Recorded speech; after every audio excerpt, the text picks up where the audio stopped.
Right, the first part of the reading this morning is from Deuteronomy chapter 23, verses 1 to 4 and then 6 to 7.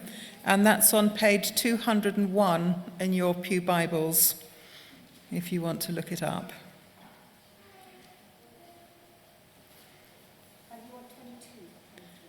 Sorry? 22. Oh, sorry, I beg your pardon, 22. Yeah, chapter 22.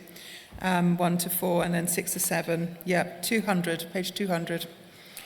Okay, I'll start with that. If you see your brother's ox or sheep straying, do not ignore it, but be sure to take it back to him. If the brother does not live near you, or if you do not know where he is, take it home with you and keep it until he comes looking for it, and then give it back to him. Do the same if you find your brother's donkey or his cloak, or anything if he loses, do not ignore it. If you see your brother's donkey or his ox fallen on the road, do not ignore it. Help him to get to its feet. And then verses 6 and 7. If you come across a bird's nest beside the road, either in a tree or on the ground, and the mother is sitting on the young or on the eggs, do not take the mother with the young. You may take the young, but be sure to let the mother go, so that it may go well with you and you may have a long life. And then the second reading is from Exodus chapter 23, verses 4 and 5, and that's on page 81 in your Bibles.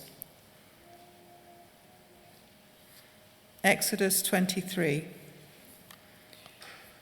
If you come across your enemy's ox or donkey wandering off, be sure to take it back to him. If you see the donkey of someone who hates you fallen down under its load, do not leave it there. Be sure to help him with it. This is the word of the Lord.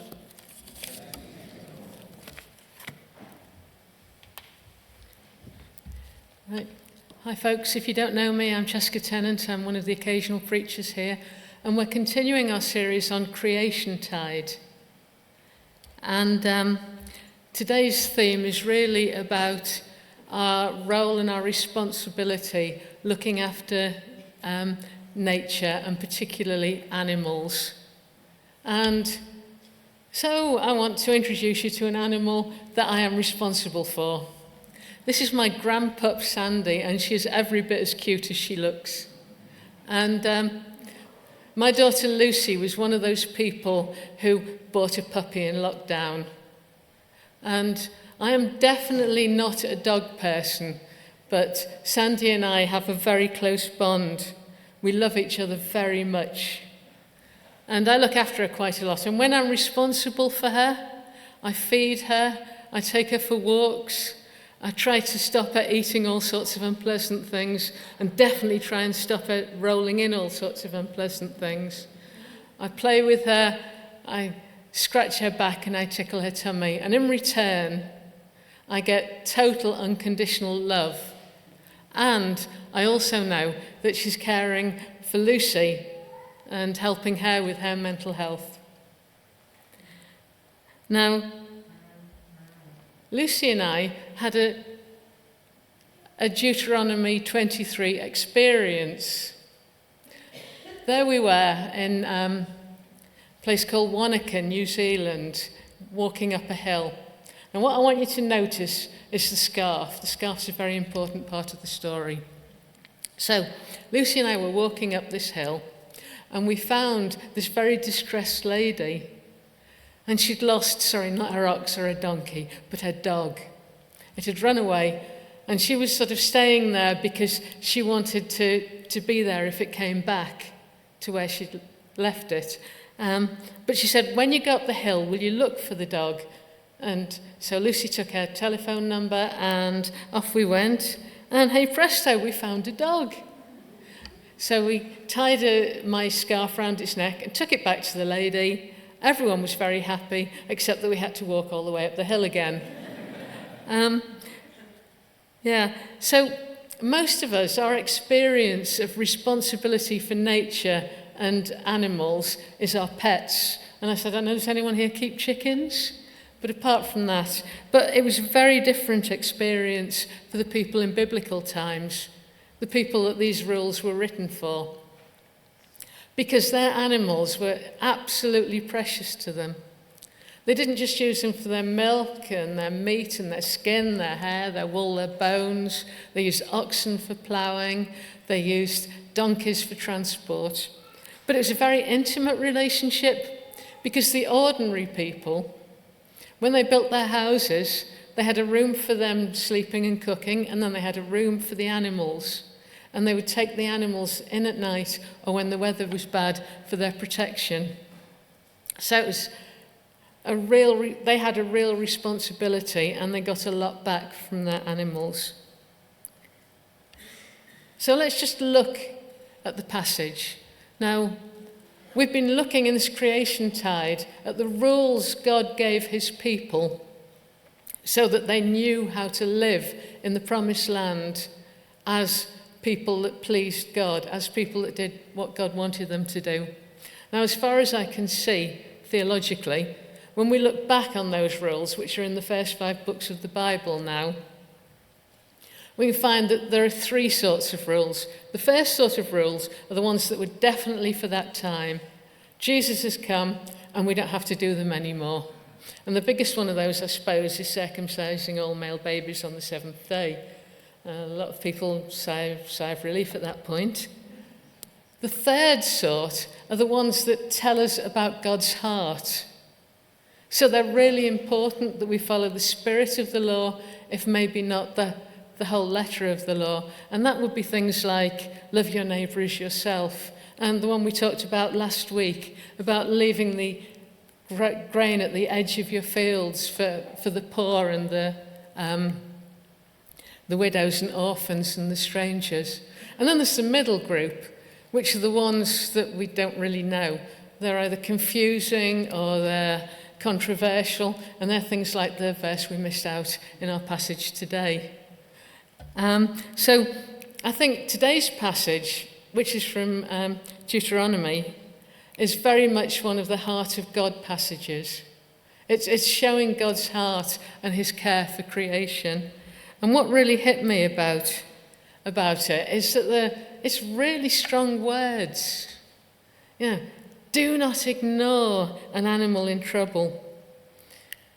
Give it back to its neighbour. Be sure to return it, whether to friend or enemy. Do not ignore it. Do not ignore it. Be sure you help them with it.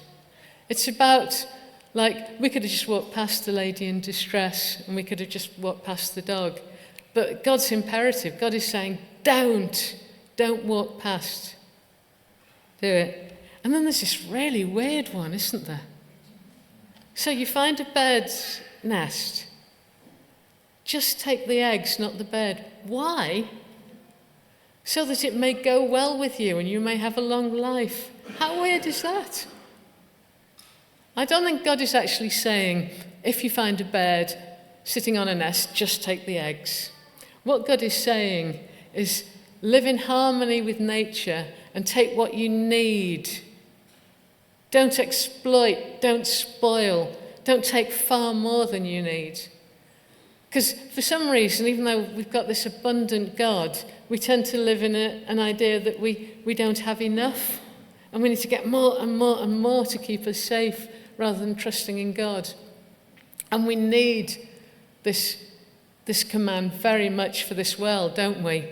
Because we exploit, we take far more than we need. We don't live in harmony with nature. And it is not going well with us. And it is affecting our lives. And we know how much God loves the animals. Every day of creation, he created some other part of the world, and he said it was good. And then he looked at the whole ecosystem, this wonderful world he's created, the physical side of things, the sun, the earth, the sea, all the fish and the animals and the birds, and then human beings whose job it was to look after it all. And he said it was very good. One of the interesting things about God and animals is we think about Noah. We think about God making a covenant with human beings that he's going to send the rainbow and it's never going to flood again. But in fact, it was a covenant with every living creature on the earth. God cares for everything. And a couple of weeks ago, on the first week of the month, first Sunday of the month, we did Psalm 104, which is a wonderful explanation of God's love for his creation. It says, all creatures look to you to give them food. When you open up your hand, they are satisfied with good things. And Jesus, too, he was aware of God's love. We know that not a sparrow falls without God knowing about it. We know that even though the birds don't reap or sow or store away, God looks after them. So, what's the message? The message is God created the whole of this wonderful, amazing ecosphere, the earth, every part of it. And he created the animals, so many different, everything so different, from butterflies, bats, whales, worms, spiders, everything. He created it all perfectly with cycles, and it's just wonderful. And he loves his creation. He loves little Sandy the dog far more than I do. And one of humanity's jobs is to take care of the world, and that's really important. But there's another side to this passage as well. So that's the animals and responsible for the animals thing. It's just what we do about it. Now, there are a lot of things we do that are bad for animals, like testing cosmetics on animals, like factory farming. The animals lead short, painful lives so that we can eat them. And we can make choices in that. We can make choices. Now, I know that organic and responsibly sourced meat and milk and eggs are more expensive. But did you know that animal farming is one of the biggest sources of global warming, of greenhouse gases and global warming? All of us should be eating less animal products. And so when we do eat animal products, let's go for ones that are organic and responsibly sourced. Then we can worry about what's happening, the fish dying in our polluted rivers, the species dying out, the deforestation and all the loss of wildlife because of that. And so we look at what we care about, and there will be an organisation that can help us, whether it's clearing Horsell Common, or whether it's sponsoring a panda with WWF or something completely different. We can look into ways of helping animals.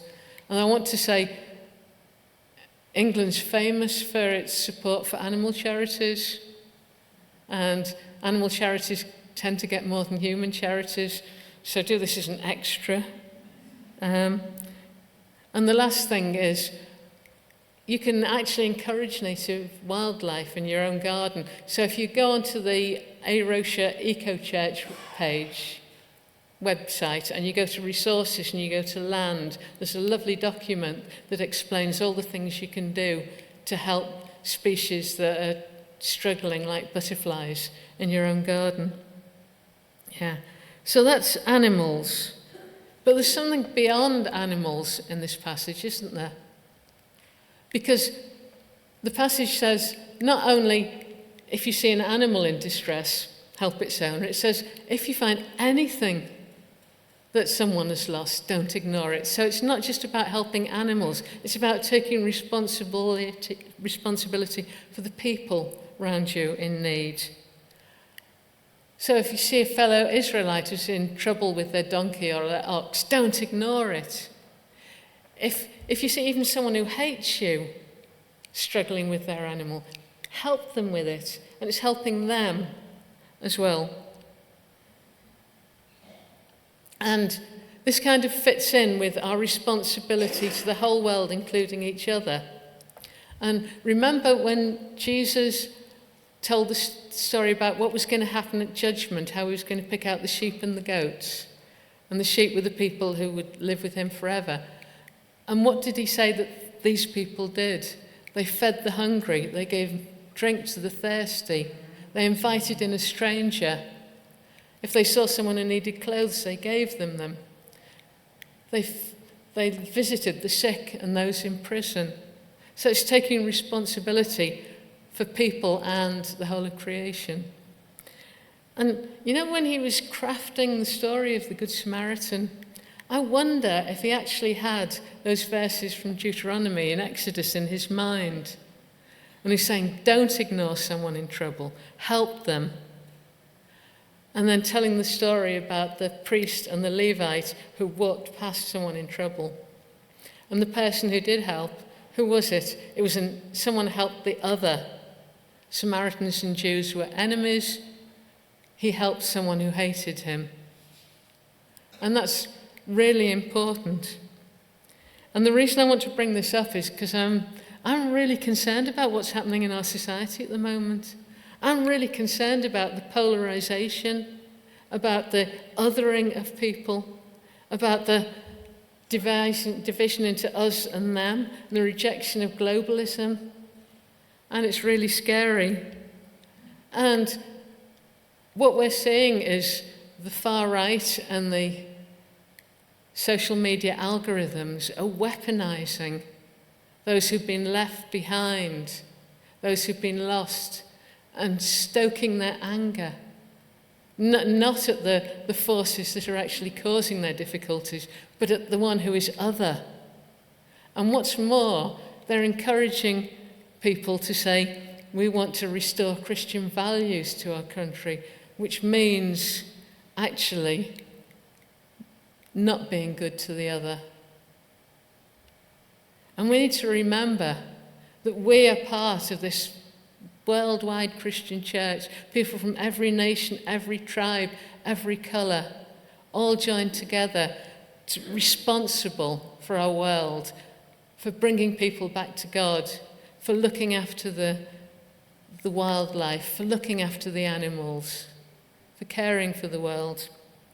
And it's time we stand up and we say the return for Christian values means fighting for the poor, the oppressed, the refugee, and the people who've been left behind and lost and are being weaponized by the far right and the social media algorithms. So that was a bit heavy, wasn't it? So what I want to leave you with is a celebration of the beauty of creation and the greatness of my daughter Lucy.